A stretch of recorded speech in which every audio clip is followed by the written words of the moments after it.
Everyone, आज के lecture में हम लोग देखेंगे scientific method in social work research. इसमें हम लोग वेरियस स्टेप्स को भी कवर करेंगे कि साइंटिफिक मेथड में जो वेरियस स्टेप्स होते हैं वो क्या क्या होते हैं। साइंटिफिक मेथड बेसिकली सिस्टमैटिक और लॉजिकल अप्रोच होता है जिससे हम डिस्कवर कर पाते हैं कि कैसे कोई चीज़ यूनिवर्स में वर्क कर रही है। सोशल वर्क में ये जो साइंटिफिक मेथड है इसका मतलब होता है इंक्वायरी करना, और इस इंक्वायरी में होना क्या चाहिए, हमारी ऑब्जर्वेशन होनी चाहिए। ऑब्जर्वेशन भी कैसी ऑब्जर्वेशन, हम इस तरीके से चीज़ों को ऑब्जर्व करें कि हमें पता लग पाए कि सोसाइटी में क्या चीज़ें हो रही हैं, उसका कॉज क्या है, उसके रूट्स क्या हैं। फिर हम उसके बेसिस पे डेटा कलेक्शन करेंगे कि जो प्रॉब्लम है वो किस एक्सटेंट तक उसकी जड़ें गई हैं और किस एक्सटेंट तक वो चीज़ें फैली हुई हैं, कहाँ कहाँ ये प्रॉब्लम्स देखने को मिल सकती हैं। फिर हाइपोथेसिस टेस्टिंग, हाइपोथेसिस यानी एक अपने एजम्पशंस के बेसिस पे अगर हमने कोई हाइपोथेसिस बनाई है उसको हम टेस्ट करेंगे, क्या यही सच्चाई है या कुछ और बात है। जैसे फॉर एग्जांपल हमने मान लिया कि अगर एजुकेशन सिस्टम में पॉलिसीज़ बनी हैं और वो गरीबों तक नहीं पहुंच रही है तो उसके पीछे का मेन रीज़न ये है कि सोसाइटी में अनअवेयरनेस है।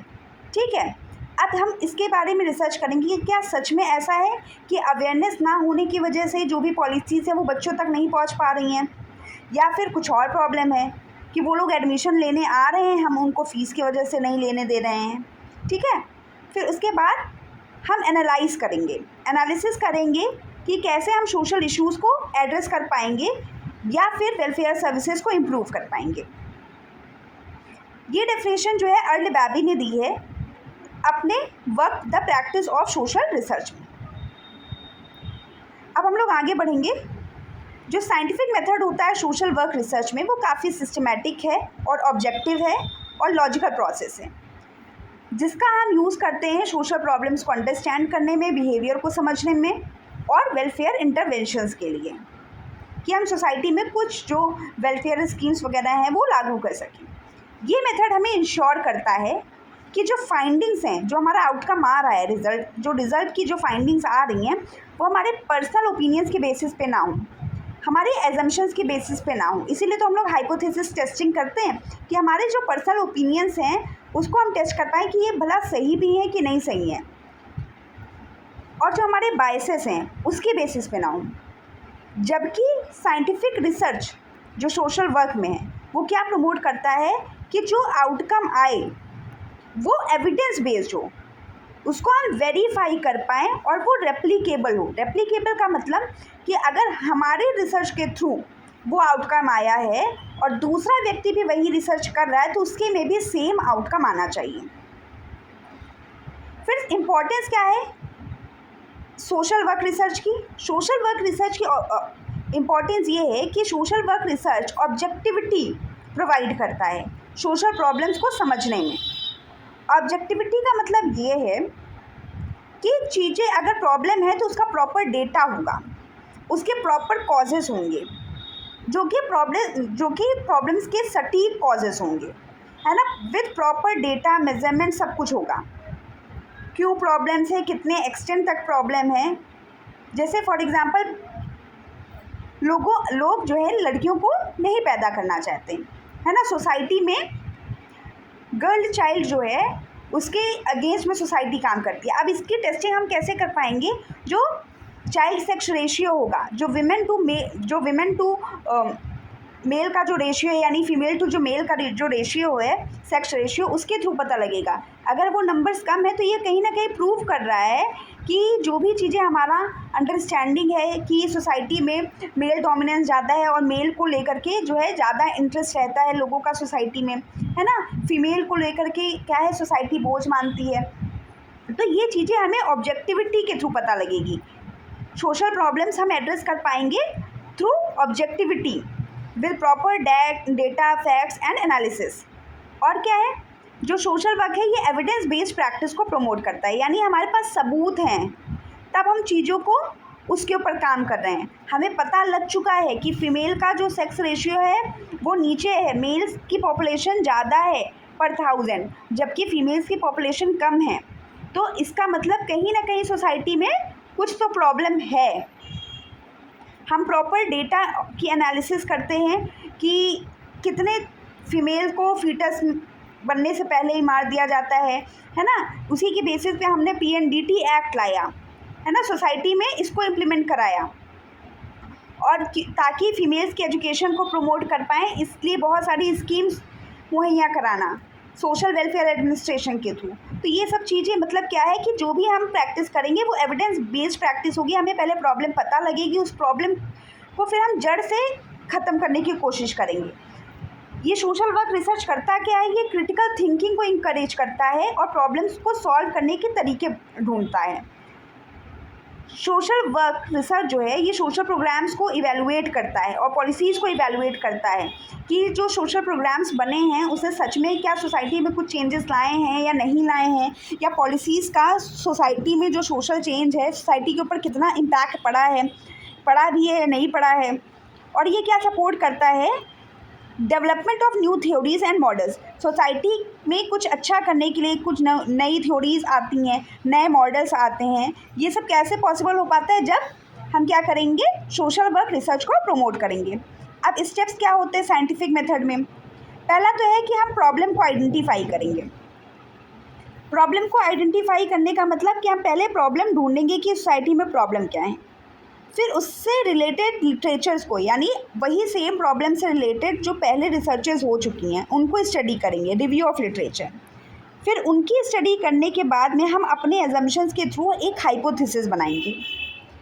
फिर एक बार हाइपोथेसिस बन गई, अब उसको हम रिसर्च डिज़ाइन बनाएंगे कि हम कैसे अपने हाइपोथेसिस को टेस्ट करेंगे, कैसे हम अपने रिसर्च को आगे ले जाएंगे, कौन सा मेथड हम अप्लाई करेंगे। हम एक्सप्लोरेटरी रिसर्च करेंगे, हम डिस्क्रिप्टिव रिसर्च करेंगे, या हम एक्सपेरिमेंटल रिसर्च करेंगे।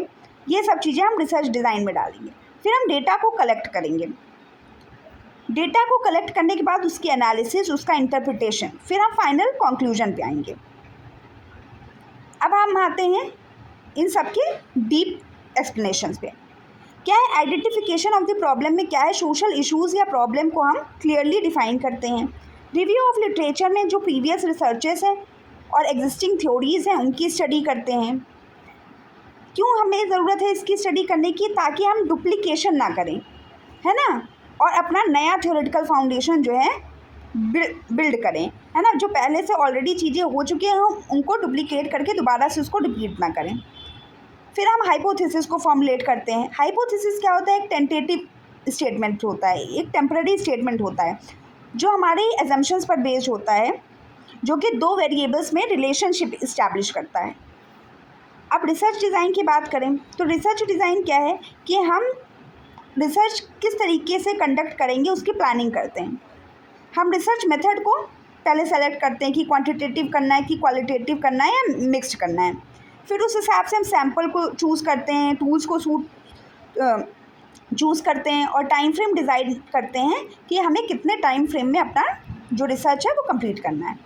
फिर हम आते हैं डेटा कलेक्शन में। डेटा कलेक्शन में हम इंफॉर्मेशन को गैदर करते हैं, जो भी टूल्स हमने डिसाइड किया है उसके बेसिस पे, जैसे क्वेश्चन आयर्स हो गए, इंटरव्यूज़ हो गए, ठीक है, फोकस ग्रुप्स हो गए या ऑब्जर्वेशन हो गए, जो भी हमने डिसाइड किया होगा उसके बेसिस पे हम डेटा को कलेक्ट करेंगे।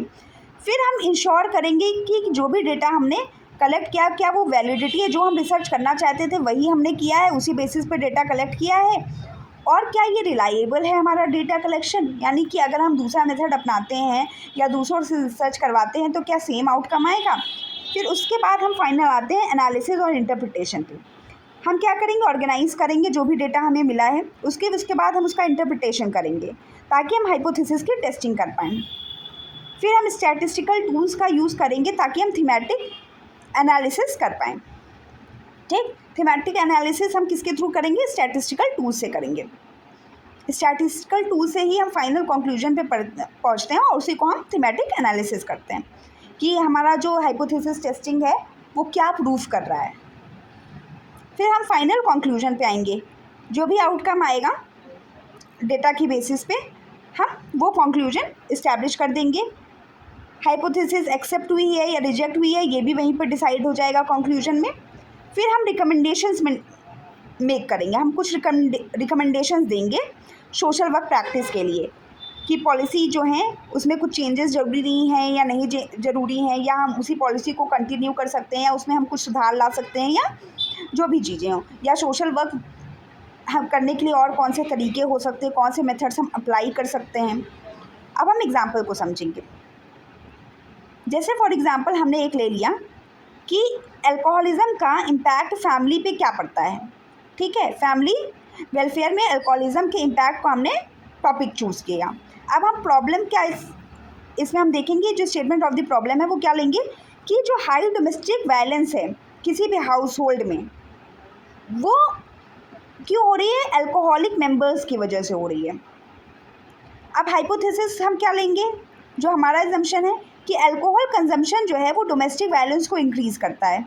जो भी डोमेस्टिक वायलेंस है उसका मेन रीज़न ये है कि वहाँ के जो फैमिली मेम्बर्स है, जो मेल मेंबर है, वो अल्कोहल का कंजम्पशन कर रहा है, जिसकी वजह से डोमेस्टिक वायलेंस और बढ़ रहा है। वो नशे में आकर के अपनी वाइफ को पीटता है या गाली गलौज करता है। फिर हम क्या करेंगे, हमने रिसर्च डिज़ाइन डिसाइड किया। इस रिसर्च डिज़ाइन में हमने मिक्स्ड मेथड को डिज़ाइन किया कि हम क्या करेंगे, सर्वे करेंगे और इंटरव्यू करेंगे। फिर हमने टूल्स को जो है चूज़ किया कि हम क्वेश्चन आयर करेंगे और केस स्टडीज़ के थ्रू अपने रिसर्च पे आएंगे। फिर हमने डेटा कलेक्शन किया 50 फैमिलीज से, जिसकी एनालिसिस आई कि हाँ 75% जो चीज़ें हैं वो को रिलेट हो रही हैं कि हाँ अल्कोहल का जो कंजम्पशन है उसकी वजह से डोमेस्टिक वायलेंस बढ़ रहा है। फिर हम कंक्लूजन पे पहुँचेंगे, हाँ अब रिहेबिलिटेशन जैसी ज़रूरत है और अवेयरनेस प्रोग्राम जैसी ज़रूरत है, ताकि हम इस प्रॉब्लम्स को जो है जड़ से ख़त्म कर पाएँ। तो ये रहा हमारा पूरा scientific research method social work में, उसकी क्या इंपॉर्टेंस है ना, वो हम कैसे करते हैं, ये आज के लेक्चर में हमने डिस्कस किया। अब मिलते हैं अगले लेक्चर में। Thank you.